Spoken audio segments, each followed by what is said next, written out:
میں اجتماع کا لفظ استعمال کر رہا ہوں کہ ہم اجتماع کرنے جا رہے ہیں، اور اس کے دوسرے دن بریلوی مکتبہ فکر کی تمام جماعتیں بھی کراچی میں ایک اجتماع کرنے جا رہی ہیں۔ جمعے والے دن آپ کا اجتماع ہے اور ہفتے والے دن ان کا اجتماع ہے۔ مولانا ڈاکٹر عادل خان صاحب کل کہہ رہے تھے کہ اس کو بھی ہمیں سوچنا چاہیے کہ اس شہر میں آپ کتنے ہیں اور کس قدر ہیں، یہ ایک اندازہ ہونے جا رہا ہے، اور اس اندازے میں ہم شرکت کیسے کریں یہ دوسرا اہم سوال ہے۔ اس کے لیے میں آپ سے دو باتیں عرض کرنا ہوں۔ ایک بات یہ ہے کہ میں اور آپ سب تبلیغی اجتماع میں جاتے ہیں اور ہم ہی جاتے ہیں، اس میں کسی اور مکتبہ فکر کے لوگ نہیں آتے، اور آپ یہ بھی جانتے ہیں کہ اس اجتماع میں زمین سے بھی لوگ نہیں نکلتے، اور آپ یہ بھی جانتے ہیں کہ اس اجتماع میں آسمان سے بھی لوگ نہیں آتے۔ اس اجتماع میں جو لوگ آتے ہیں وہ کہاں سے آتے ہیں، کدھر سے آتے ہیں؟ وہ ہم ہوتے ہیں، وہ آپ ہوتے ہیں، وہ ہمارے لوگ ہوتے ہیں۔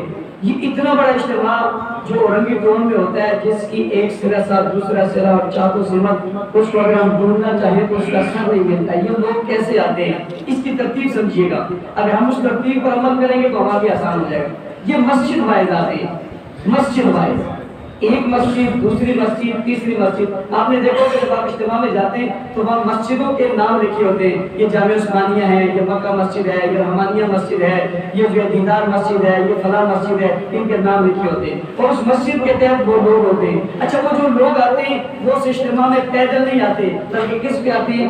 گاڑیوں پر آتے ہیں، اور واپس بھی گاڑیوں پر جاتے ہیں، اور آتے 2-3 گھنٹوں کے لیے نہیں، بلکہ کتنے دنوں کے لیے آتے ہیں؟ 3 دنوں کے لیے آتے ہیں، اور اس 3 دنوں کو تبلیغ جماعت میں کیا کہتے ہیں؟ روزہ کہتے ہیں۔ آپ 3 دنوں کے لیے نہیں جا رہے، آپ 3 گھنٹوں کے لیے جا رہے ہیں، لیکن آپ نے انداز وہ والا اختیار کرنا ہوگا کہ اپنی مسجد کے تحت، ہر مسجد کے تحت ایک قافلہ جانا چاہیے، ہر مسجد سے ایک جماعت جانی چاہیے، ہر مسجد سے لوگ جانے چاہیے، اور اس کے لیے آپ ابھی سے جا کر یہ کوشش کریں گے کہ آپ نے مسجد سے ان لوگوں کو بلانا ہے، اور بلا کر ان کے سامنے بات رکھنی ہے۔ ایک اجتماع ہونے جا رہا ہے، اور وہ اجتماع عظمت صحابہ کے لیے، جس طرح صحابہ کی عظمت بہت بلند ہے، اور میرا اور آپ کا عقیدہ ہے کہ انبیاء کے بعد اس عظمت کا مقابلہ کوئی نہیں کر سکتا، اسی طرح جو ان کے نام پہ اجتماع ہونے جا رہا ہے وہ بھی بہت بڑا ہونے جا رہا ہے۔ لہٰذا آپ نے اپنی مسجد میں یہ بات رکھنی ہے، وہاں کے تبلیغی ساتھی بھی، وہاں کے تنظیمی ساتھی بھی، وہاں کے نمازی ساتھی بھی، تمام جماعتوں کے ساتھی بھی مسلم ہوں گے، اور وہاں کو کہیں کہ ہم نے جانا ہے، کس طرح جائیں اس کے لیے ہم نے گاڑیاں کرنی ہے۔ اچھا، جب تبلیغ میں لوگ جاتے ہیں تو جانے کے لیے کوئی چیز جمع کرتے ہیں، اس کو کہتے ہیں برکت۔ کیا کہتے ہیں؟ برکت۔ وہ برکت سارے جمع کرواتے ہیں، اور جمع کروانے کے بعد اس سے کھانے پینے کا سامان، چولہا، بستر، یہ وہ وغیرہ وغیرہ ساری چیزوں کا اہتمام کرتے ہیں، ساتھ گاڑی کا اہتمام بھی کرتے ہیں۔ تو آپ، اچھا، وہ برکت کبھی بھی دے کر آپ نے واپس نہیں لی ہوگی، انہوں نے دی ہوگی، کسی اور کام میں استعمال کرتے ہیں، برکت واپس نہیں ہوتی۔ آپ اپنے احباب سے برکت لے لیں۔ اس میں کچھ لوگ ایسے ہوں گے جو پیسہ دے سکتے ہیں لیکن جا نہیں سکتے، تو وہ گاڑی کا بندوبست کر دیں، اپنا حصہ ضرور ملائیں۔ اس طرح آپ اپنی مسجد سے ایک گاڑی کم از کم، مولانا صاحب کہہ رہے تھے کہ ایک گاڑی فرض ہے، ہر مسجد سے ایک گاڑی فرض ہے، اور اگر آپ اس کے بعد جو ہے وہ واجب، اس کے بعد سنت، اور اس کے بعد مستحب، اور اس کے بعد صدقات، اور اس کے بعد عطیات، اور اس کے بعد اپنی کوشش، اس کے بعد یہ کاوشیں، یہ تو اگر ساری گنتے ہیں تو میرے خیال سے 40-50 تک گاڑیاں جاتی ہیں، جہاں تک آپ جا سکتے ہیں۔ فرض تو یہاں سے آپ کے اوپر ہو گئی ہے کہ ایک گاڑی آپ پر فرض ہے، جو آپ نے وہاں سے کیا کرنی ہے، وہ کرنی ہے۔ اور اس کے بعد اگر آپ کے حلقہ اور آپ کی مسجد بڑی ہے اور اس کی اہمیت زیادہ ہے اور حلقہ احباب زیادہ ہے، اور لوگ کہتے ہیں کہ ایک گاڑی کا ہماری مسجد سے ہونا یہ تو ہماری توہین ہے، ہماری خانی کی توہین ہے، ہماری سرداری کی توہین ہے، ہماری مسجد کے سلسلے میں ہمارا ساتھ مدرسہ ہے، یہ تو ہمارے لیے بڑا مسئلہ ہے، ہم ایک نہیں کریں گے۔ تو ان کے لیے ہم نے گنجائش چھوڑی، وہ 2 کریں، 3 کریں، 4 کریں، 5 کریں، 10 کریں، جتنی زیادہ کریں گے اتنا ان کو قابل رشک و سلام پیش کیا جائے گا۔ تو آج بیٹھے بیٹھے یہ فیصلہ کرنا ہے کہ ایک گاڑی تو آپ پر لازم ہے ہی ہے، اس کے علاوہ آپ نے 2، 3، 4 گاڑیوں کا بندوبست کرنا ہے۔ اچھا، جب جمعے کے دن آپ نے یہ اعلان کرنا ہے، اور میں یہ بھی سمجھتا ہوں اور آپ بھی سمجھتے ہیں کہ ہمارے خطیب اور ہمارے علماء جب جمعے میں یہ اعلان کریں گے کہ عظمت صحابہ کے لیے اور نبی علیہ السلام کی جماعت کے لیے ہم نے آج جانا ہے، تو میرے خیال سے کوئی مسجد کا آپ کا مقتدی ایسا نہیں ہوگا جو یہ کہے کہ میں گھر جا رہا ہوں اور میں جلسے میں نہیں جا رہا ہوں، وہ ضرور جا رہا ہوگا، لیکن رکاوٹ صرف یہ آئے گی کہ وہ جائے کس میں. تو آپ نے جو اعلان کرنا ہے وہ آج سے ماحول بنا کر کرنا ہے، تاکہ اس وقت جب مقتدی سارے آ جائیں تو آپ کی گاڑی کم نہ پڑ جائے. اچھا گاڑی پہ آپ لوگ اس کو بھی جو کہ علماء لوگ ہیں ان کو تعبیریں بھی بڑی آتی ہے، حکمتیں بڑی آتی ہے، محنت بڑی بڑی ہے. آپ اپنی موٹر سائیکل کو بھی گاڑی کہتے ہیں، آپ اپنی جو ہے وہ آپ کے پاس جو اپنی ذاتی کار ہے اس کو بھی گاڑی کہتے ہیں، آپ کے محلے کے ایک بندے کی سوزوکی ہے اس کو بھی گاڑی کہتے ہیں. تو آپ یہ فرض پورا کر لیں گے موٹر سائیکل سے بھی، یہ یوں فرض ادا نہیں ہوگا. اس کے لیے ایک بڑا مزدہ ہوتا ہے جس کو کیا کہتے ہیں شہزو مزدہ، پوسٹ اور مزدہ شہزور، اس کو بک کرائیں جس کے پیچھے 30 40 50 آدمی آ سکے. یہ گاڑی ہے. باقی چھوٹی چھوٹی تو گاڑیاں تو ویسے آپ کی ذاتی گاڑی ہے، اس گاڑی میں شمار نہیں ہے فرض گاڑی میں. وہ ویسے ہاں اس فرض گاڑی کے بعد اگر وہ گاڑیاں کسی مستحب میں آتی ہیں تو اس کو شمار کیا جا سکتا ہے، لیکن یوں فرض میں وہ شمار نہیں ہوگی. اس کی پہلی فرصت میں آپ نے یہ بڑی گاڑی کا اہتمام کرنا ہے. مجھے اللہ پر بہت بھروسہ ہے اور اس قوم میں جو بیداری کی لہر پیدا ہوئی ہے اس کی وجہ سے میں کہہ رہا ہوں کہ کام ضرور ہوگا. میں رات جو ایک کنونشن میں تھا وہاں نیو کراچی کی طرف، وہاں ایک مسجد میں 45 علماء کرام مخصوص جمع ہوئے تھے اور اس 45 علماء کرام میں سے ہر عالم نے اپنے اوپر 10 گاڑیاں کی تھی. کتنی گاڑیاں؟ 10 گاڑیاں. اب 45 مسجدوں پر 10 گاڑیوں کا حساب لگا لیں وہ کتنی بڑی ہوگی. تو اس لحاظ سے ہم نے بھی چونکہ ہمارے مولانا صاحب کے بار بار ہاں کہتے ہیں کہ افرادی قوت ہمارے پاس ہے، افرادی قوت ہمارے پاس ہے. اب اگر ہماری افرادی قوت نہیں کی تو ہمارے بزرگ نے کہا ہوا ہے تو ہمارے کو فرض ہے اپنے افرادی قوت کو نکالنا ہے، پھر گاڑیوں کا انتظام کرنا ہے. اور اس کے بعد دعوت چورنگی جمعے کے بعد ہم نے جمع ہونا ہے. دیکھو اپنی مسجد سے نکلتے نکلتے ہم گھنٹہ نہ لگا دیں، ہم 2 گھنٹے نہ لگا دیں، ہم جلدی سے جمعے کی نماز پڑھیں، گاڑی پہلے سے موجود ہو اس کو لے اور ہم دعوت چورنگی پہنچ جائے. ہمارا قافلہ دعوت چورنگی میں جمع ہوگا اور پھر دعوت چورنگی سے ہمارا قافلہ ایک ساتھ لوگوں کے ساتھ ایک ریلی کی شکل میں، جلوس کی شکل میں یہاں سے جاتا جاتا جو ہے وہ مزار قائدین شاعر قائدین پر پہنچے گا اور وہاں ایک بہت بڑا اجتماع ہوگا اور اجتماع میں ہم شریک ہوں گے. اچھا اجتماع میں شریک ہونے کے لیے ہمیں بات ذہن میں رکھنی چاہیے کہ ہم یہ چاہیں کہ ہم اسٹیج کے قریب جائیں، ضروری نہیں ہے. آپ پیچھے بیٹھ جائیں، آپ وقفے کے ساتھ بیٹھ جائیں، آپ اپنے اجتماع کو بڑھائیں، جہاں آپ کو جگہ ملے وہیں پر آپ بیٹھ جائیں اور یہ ثابت کریں کہ آپ یہاں پر جلسے کے لیے آئے، اس میں آپ شریک ہو رہے ہیں. دوسری بات جھنڈوں کے حوالے سے ابھی شاید کوئی کہہ نہیں ہے، لیکن ایک بات جو میں آپ کو کہتا ہوں، میں نے اپنے تربیتی ورکشاپ میں جو ہمارے صرف ہمارے لوگ اس میں کہا کہ بھائی جو کوئی اس میں جھنڈا لاتا ہے ہم اس کے جھنڈے کو سلام کریں گے، ہم اس کے جھنڈے کو سلام کریں گے. اگر کوئی بریلوی بھی جھنڈا لے آتا ہے ہم اس کا جھنڈا بھی پکڑ لیں گے. اپنی تو اپنی کوئی جمیعت علماء اسلام کا جھنڈا لائے گا ہم اس کو سر پہ لگا لیں گے، اب ہاتھوں پہ رکھ کے اس کو اسٹیج تک لے جائیں گے. ہم کسی جھنڈے والے سے جھگڑا نہیں کریں گے کہ کیوں آیا، ہم اسے سلام پیش کریں گے، آپ کا بہت شکریہ آپ تشریف لائے.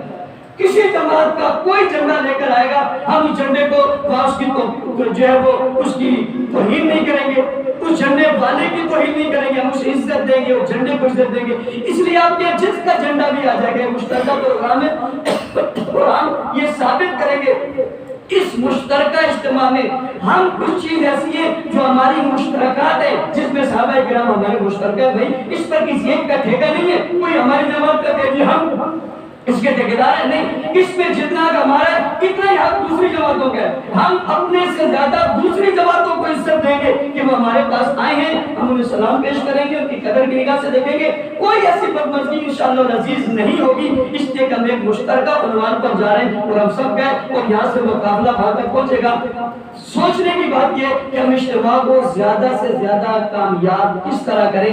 اس کے لیے بنیادی چیز گاڑیوں کا کرنا ہے، نظم و نسق سے چلنا ہے، وہاں نظم و نسق سے پہنچنا ہے. تو جتنے علماء کرام ائمہ کرام جہاں موجود ہیں، یہ بنیادی گفتگو میں نے اس لیے کی ہے کہ کچھ لوگ بیچ میں جو ظاہر ہے اٹھ کر چلے جاتے، ان کے ذہن میں یہ بات ہے. باقی اگلی گفتگو جو بعد میں کریں وہ جو بھی کرتے تو 2-4 منٹ میں حضرات علماء کرام اس کے بعد بات کریں گے. دیکھو 3 طرح کی گستاخیاں ہوں گی اور 3 طرح کی ضرورت ہوئی ہے.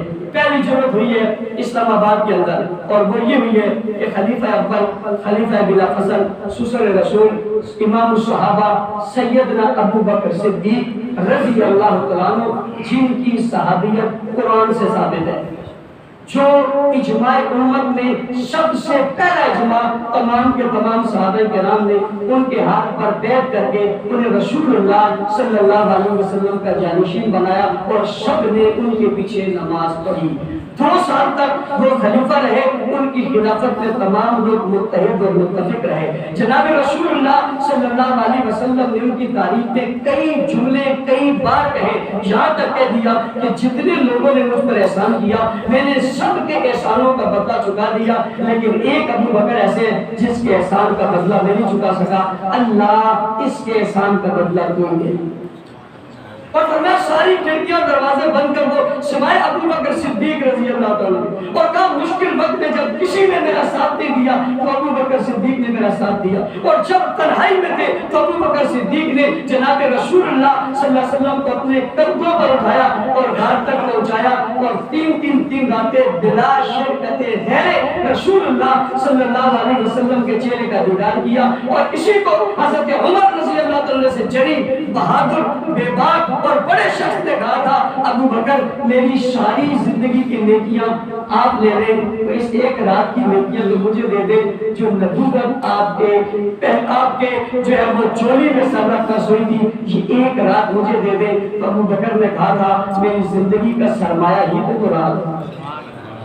اس ابو بکر صدیق رضی اللہ تعالیٰ کی تکفیر ہوئی ہے اسلام آباد کے اندر، اور واضح تکفیر ہوئی ہے، اور اس تکفیر کے بعد کسی مکتبہ اہل تشیع میں سے کوئی ایک فرد بھی ایسا نہیں جس نے کہا کہ یہ کافر ہو گیا ہے، یہ غلط کیا ہے، یہ ہمارا عقیدہ نہیں ہے، ہم اس کے مطابق نہیں ہیں، اور جو لوگ وعدہ کر رہے ہیں اور جو لوگ جس پر داد دے رہے ہیں یہ سب خارج ہیں، اور جو یہ ذہن رکھتے ہیں وہ سب خارج ہیں۔ کسی نے نہیں کہا، اس کے خلاف کوئی آواز نہیں اٹھی۔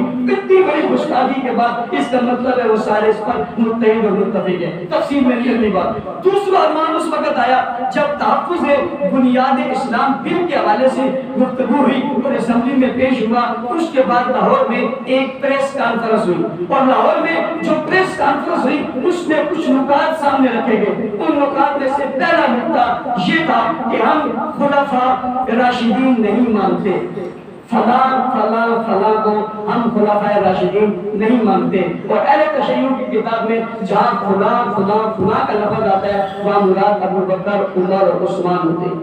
خلافت کا انکار کیا۔ دوسری بات ام المومنین کو نہیں مانتے۔ تیسری بات رضی اللہ عنہ نہیں لکھتے۔ چوتھی بات امیر معاویہ کو نہیں مانتے۔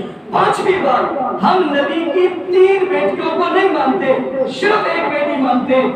چھٹی بات کہ جناب ہمارے جو امام ہیں ان کا درجہ انبیاء کی طرح ہے، یعنی غیر نبی کو نبی بتایا۔ علماء کرام بیٹھے ہوئے اس پر کیا فتویٰ ہے یہ تو یہ دیں گے، میں تو چونکہ مفتی ہوں نہیں کسی فتوے کی اس مسلک پہ نہیں بیٹھا ہوا کوئی فتویٰ دوں، لیکن نبی کو غیر نبی کو نبی کے برابر کہنا یہ کیا ہے؟ نبی علیہ السلام کی 3 بیٹیوں کا یکسر انکار کرنا، ذہن میں رکھنا۔ آج کوئی میری بیٹی کے بارے میں کہے کہ یہ آپ کی بیٹی نہیں ہے تو بیٹی کا تو کوئی مسئلہ نہیں ہے، یہ بات آپ کس کر رہی ہے؟ یہ تو نبی علیہ السلام پہ آ رہی ہے، تو یہ حضور علیہ السلام کی توہین ہوئی ہے۔ جناب خلفاء ثلاثہ کو نہیں مانتے، یہ جناب حضرت صحابہ کرام کی توہین تو ہے یہ خود رسول اللہ صلی اللہ علیہ وسلم کی توہین ہے، جنہوں نے ان کی تربیت کی، جنہوں نے ان کو جو ہے وہ پڑھایا، اور ان کی پڑھائی اور تربیت کے نتیجے میں وہ سامنے آئے۔ اور اگر مثال کے طور پہ عقیدہ آگے جائے اور یہ نظریہ پھیلے کہ حضور صلی اللہ علیہ وسلم کے وصال کے بعد آپ کے مسلح پر آنے والا شخص ہی ٹھیک نہیں تھا، تو پھر علماء کرام مجھے بتائیے کہ آج کی دنیا میں اور کل کی دنیا میں اور بزرگوں کی دنیا میں اور اکابر کی دنیا میں اور محدثین اور مفکرین کی دنیا میں پھر ٹھیک ہو کون سکتا ہے؟ اگر ابو بکر اور عمر اور عثمان ٹھیک نہیں ہوئے تو پھر ہم اور آپ اور ہم سے بڑے اور اس سے بڑے کیسے ٹھیک ہو سکتے ہیں؟ یہ تو اسلام کی عمارت کو گرانے کی سازش ہے۔ یہ دوسرا مرحلہ تھا اور دوسرا بار تھا، پھر ایک تیسرا بار ہوا اور تیسرا بار، اور اس میں اس شخص نے جو دوسرا بار تھا اس کی جو یہ اپنی پریس کانفرنس تھی اس میں اس نے یہ بھی کہا کہ یہ صرف میری بات نہیں ہے، یہ یہاں بیٹھے ہوئے لوگوں کی بات نہیں ہے۔ اس نے کہا تمام کے تمام مکتبہ تشیع اس میں شریک ہے اور سب کی بات ہے، اور آج تک اس پریس کانفرنس کی تردید بھی نہیں ہے۔ یہ بھی نہیں کہا غلط کا ہے، یہ بھی نہیں کہا گستاخی کی ہے۔ اس سے پتہ چل رہا ہے کہ سب ایک پچ پر ہے، تو ہم کیوں نہیں ہیں؟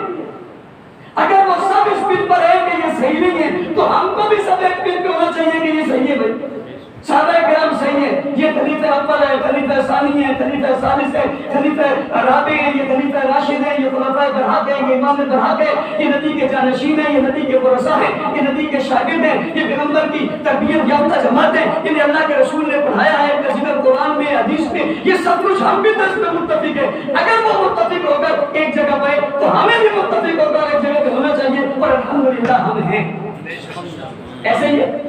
اور تیسرا حملہ یہ ہوا کہ کراچی میں 10 محرم اور حرام کو مین چوک پہ اور مین روڈ پہ اور اسپیکر میں اور تمام کے تمام میڈیا کے سامنے انہوں نے الفاظ کہے لعنت کے، نعوذ باللہ نعوذ باللہ، حضرت معاویہ اور حضرت ابو سفیان کے لیے۔ اور ابھی مولانا صاحب کہہ رہے تھے کہ حضرت معاویہ کی بات کرتے ہیں تو 64,65,000 مبین پر اسلام کا پرچم حضرت معاویہ رضی اللہ تعالیٰ کے دور میں گزرا ہے۔ اس لیے یہ لعنت بھیجتے ہو کہ نعوذ باللہ، اس لیے تم یہ کر رہے ہو کہ انہوں نے پوری دنیا کے آدھے سے زیادہ حصے میں اسلام نافذ کیا، انہوں نے دریاؤں کے سینے چیر دیے، انہوں نے سب سے پہلا بیڑا بنایا، انہوں نے دنیا عرب سے نکل کر دنیا عجب تک دین پہنچایا، اور قندھار اور کابل اور پشاور تک وہ دین کو لے کر آئے۔ یہ کچھ ان کا تو ان پر جو ہے سرعام یہ الفاظ اور یہ جملے کہے گے جو میں کہنا بھی اس وقت مناسب نہیں سمجھتا، میرے پاؤں اور جسم لرزتا ہے وہ جملے کہہ دے گے، اور وہ میڈیا پر آئے۔ اور یہ تیسرا واضح حملہ تھا۔ ان حملوں کے بعد کیا یہ نہیں بنتا کہ ہم ایک اتحاد بنا کر ایک نظریے کے تحت اس طبقہ فکر کے خلاف جو اس ملک میں انتشار پھیلا رہا ہے اس کا رستہ روکے۔ اگلی بات وہ یہ کہ یہاں یہ کہا جاتا ہے کہ فرقہ واریت پھیلائی جا رہی ہے، اور یہ فرقہ واریت پھیلانا سازش ہے۔ بھئی سازش کس کی ہے؟ کہتے ہیں اسرائیل کی سازش ہے۔ سازش کس کی ہے؟ امریکہ کی سازش ہے۔ سازش کس کی ہے؟ یہودیوں کی سازش ہے۔ وہ کیا چاہتے ہیں؟ کہ وہ چاہتے ہیں مسلمانوں میں فرقہ پیدا ہو، مسلمانوں میں اختلاف پیدا ہو، لہٰذا انہوں نے یہ کیا۔ تو بھائی انہوں نے خود کیا، یہ یہودیوں نے کیا، یہ امریکہ سے ہوا ہے، یہ اسرائیل سے ہوا ہے، یہ ہوا کہاں سے؟ کہتا پاکستان سے ہوا۔ کیا کس نے؟ کہتا ہے تشیعوں نے کیا۔ تو پھر ایجنٹ کون ہوا؟ پھر ایجنٹ کون ہوا؟ یہ جو آپ کہتے ہو کہ سازش ہے، مطلب ادھر بھی سازش ہے، ادھر بھی سازش ہے، جو لوگ برا بلا کہہ رہے ہیں وہ بھی سازش ہے، جو اس برا بلا کا جواب دے رہے ہیں وہ بھی سازش ہے۔ یہ سوچنے کا نقطہ آپ کو دے رہا ہوں کہ وہ گستاخی کر رہے ہیں، یہ بھی سازش ہے، اس کے جواب میں ان کو جواب دیا جا رہا ہے، یہ بھی سازش ہے۔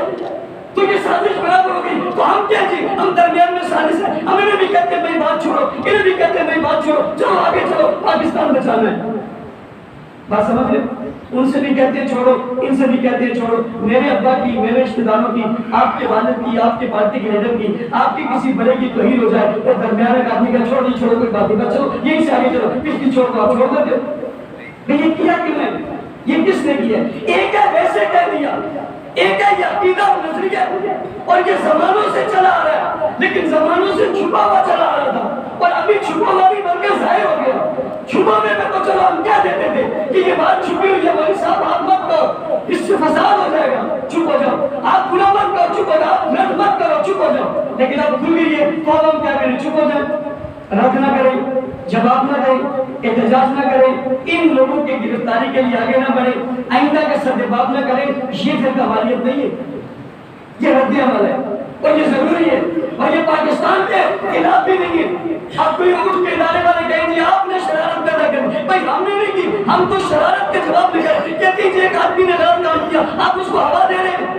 تو بھائی رسول اللہ صلی اللہ علیہ وسلم کے صحابہ اتنے اہم ہیں، قرآن حکیم میں آتا ہے فَإِذَا قِيلَ لَهُمْ آمِنُوا كَمَا آمَنَ النَّاسُ، جب ان سے کہا جاتا ہے ایمان لو، کہتے ہیں کیسے ایمان لائے؟ کہتے ہیں کما آمن الناس، جیسے لوگ ایمان لائے۔ حضرت عبداللہ بن عباس رضی اللہ عنہ فرماتے ہیں کما آمن الناس سے مراد ابو بکر، عمر، عثمان اور علی ہیں، ایسا ایمان لاؤ جیسے یہ لوگ ایمان لائے۔ انہوں نے کہا قالوا انؤمن کما آمن الصفاة، ہم ایسا ایمان لائے جیسے بیوقوف لائے۔ بات تو یہاں ختم ہو گئی تھی، انہوں نے کہہ دیا تھا ہمیں کیا پتا چلتا، انہوں نے بیوقوف کا قرآن نے اس کا جواب دیا، بڑا واضح دیا، الا انہم هم الصفہاء، بیوقوف وہ نہیں ہیں جو صحابہ کو بیوقوف کہتے ہیں، وہ بیوقوف ہے۔ تو ہم یہ کہہ رہے ہیں کہ جناب صحابہ برے نہیں ہیں، جو انہیں برا کہہ رہا ہے وہ برے ہیں، صحابہ ایسے نہیں ہیں، جو انہیں ایسا کہہ رہا ہے وہ ایسے ہیں۔ نعوذ باللہ نعوذ باللہ نعوذ باللہ، تاکہ یہ خود کو نہ باشد، بھائی صحابہ کافر نہیں ہیں، جو صحابہ کو کہتے ہیں وہ کافر ہے، نعوذ باللہ صحابہ کو منافق نہیں ہے، جو انہیں کہتے ہیں وہ منافق ہے۔